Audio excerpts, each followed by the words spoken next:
It's me, Brother Damon Chief Jones. Yeah, somebody asked me about this picture back here.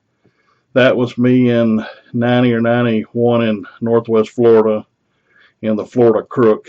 You go a few miles one way and you're in Alabama, and a few miles the other you go to Georgia. So that was about 27 or 28 years ago. Anyway, people have been emailing me privately, asking me about what I plan on doing in the future and so forth and so on. Anyway, I don't want to run the surprise for anybody, but later this week, I'd say within 7 days or less, I am going to be doing audits in Texas with someone else. I know 5 or 6 big people over there that do audits, so you'll just have to guess who I'm going to do it with and when and where. It'll be a big surprise when it comes, but y'all will love it. Y'all will definitely love it. So I may title this "Coming to Texas to Do Audits." I may wind up going to Ennis in Ferris. You never know. But then I might not go. You never know. So yeah, they better put on their big boy pants if I come over there, because uh, I'm not the kind of guy to wrangle with. Okay? So long as you're straight, you're honest, you obey the Texas State Constitution and the National Constitution, and you ain't gonna mess around with my First Amendment right, my Second Amendment right, my Fourth Amendment right, so forth and so on, and you're gonna stay within your delegated powers and duties within the police powers under the office of governor in the state of Texas, then we're gonna be all right. If you get outside of that, you might as well just go ahead and turn in your badge. Okay, that's the way I've been all my life. When I supervised officers, I told them, if you ain't going to do the job, just turn in your badge now. It'll save you time and trouble, me time and trouble. If you misuse your power, your authority, you go outside of the bounds of the laws, or there's some law in the book and you're trying to tweak it and twist it around to fit your scenario, it ain't going to work. Bad, bad, bad, bad, bad. Anyway, to the few people that donated to my PayPal account, thank you. God bless you. I really appreciate that.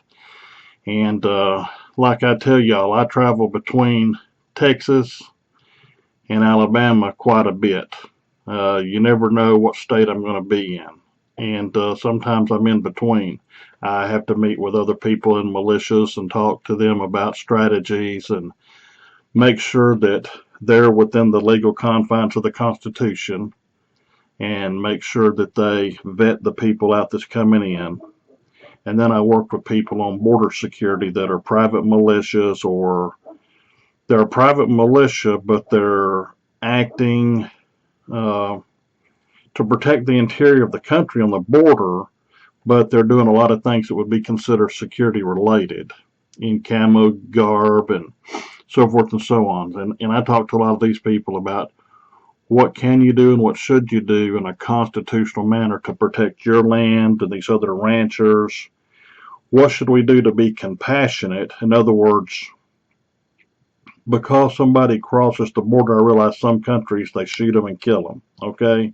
That's not our nation. Never has been, and I hope it never is. However, we do need to deport you back ASAP. But because you crossed the border should not be a death sentence. Now, you should have brought you some food and water if you was going to commit a criminal act and penetrate our international border. And you're taking chances. You're committing a crime, so you're already a criminal. That's your first crime. If you do anything else, and a lot of these people that cross have pillaged people's homes, they have raped women and children and stolen stuff out of there. Of course, that don't make the TV news because that messes up the Democrats and the leftist agenda about letting people in. Okay, and a lot of people from Mexico and other Latin American countries that I know through the many, many years, they tell me in my ears constantly, tell them MFers to stay over there or come in legally like we did. We don't need them. The jobs we have, they're going to try and steal our jobs. White people and black people will probably get to keep their jobs. But us Hispanic people who have been here 2 years, 5 years, 10 years legally, or 30 years legally, but we still have an accent, and a lot of people still mistake us as Mexican or whatever, and we got our little job and paying our little bills. These illegals are going to come in, and maybe we're getting 10 or 12 or $15 an hour. They're going to come in and work for 7 or 8 and steal our damn jobs. So they're pretty pissed off about it too. They say build the damn wall. In fact, one of them told me, he said, look, we'll find out what they need, and we'll load up our damn trucks and we'll go down there and we'll help build it. Trump don't have to send us no damn money. We'll send our own construction crews down there and build the damn fence. Our jobs and our family and our livelihood is on there. So just jumping over that border thing. Anyway, I work with a lot of these people, so I go back and forth. So I got a studio in Texas that I haven't been utilizing. And I got a studio in Alabama I utilize sometimes. And then I'm in between here and there and everywhere. So you never know where I am from one day to the next. And part of that safety, part of that security, part of it is just being a little bit private, you know. Nobody else on here tells people where they live. Now, they might know a city or a state or generality, but they don't really know. Or it's San Antonio or Dallas or Houston where you got 1 million or 2 million people and you can't find them anyway. Okay. I always live out in the country and small cities and suburbs, and, you know, I just don't want to tell people where I am. I mean, I don't have any known enemies, but I don't want to start. I don't want to take a chance. I got a family and I got a church and I want to have a good reputation. If you don't like me, turn me off.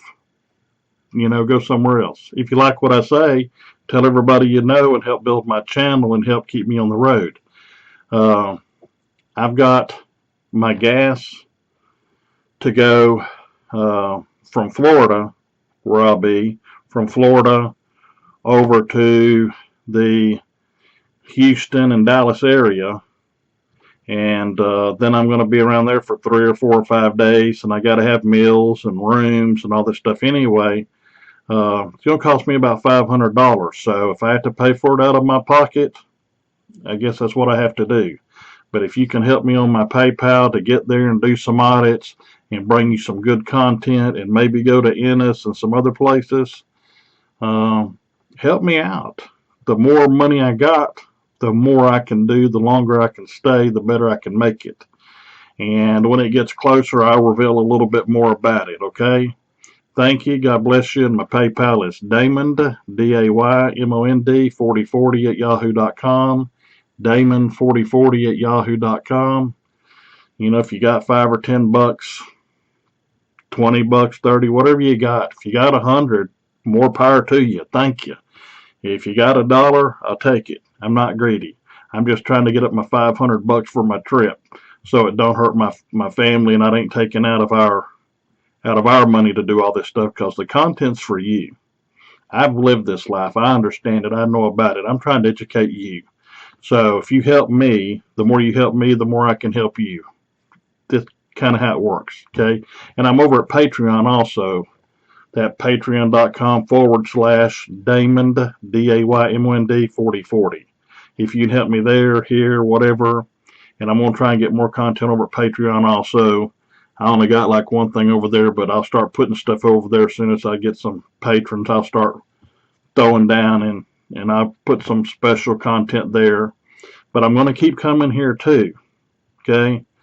I don't want to cut nobody out. I want everybody to know what's going on. Keeping it real, really keeping it real, okay? God bless y'all. Build the wall. Second Amendment, First Amendment, Fourth Amendment, all the amendments. I'm for the Constitution 100%. And just in case somebody throws me in jail, I'm going to have some money for bail too, you know.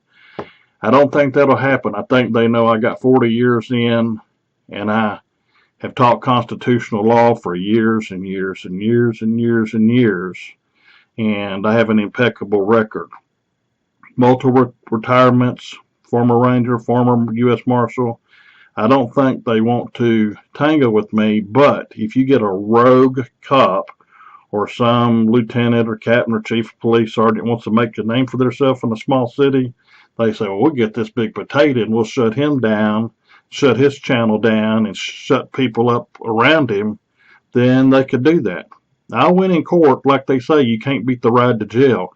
I can't beat the ride to jail and them twisting me up and probably physically injuring me if they're going to go that far and depriving me of my civil rights and inalienable rights. But if that happens, it's going to take some money to get out.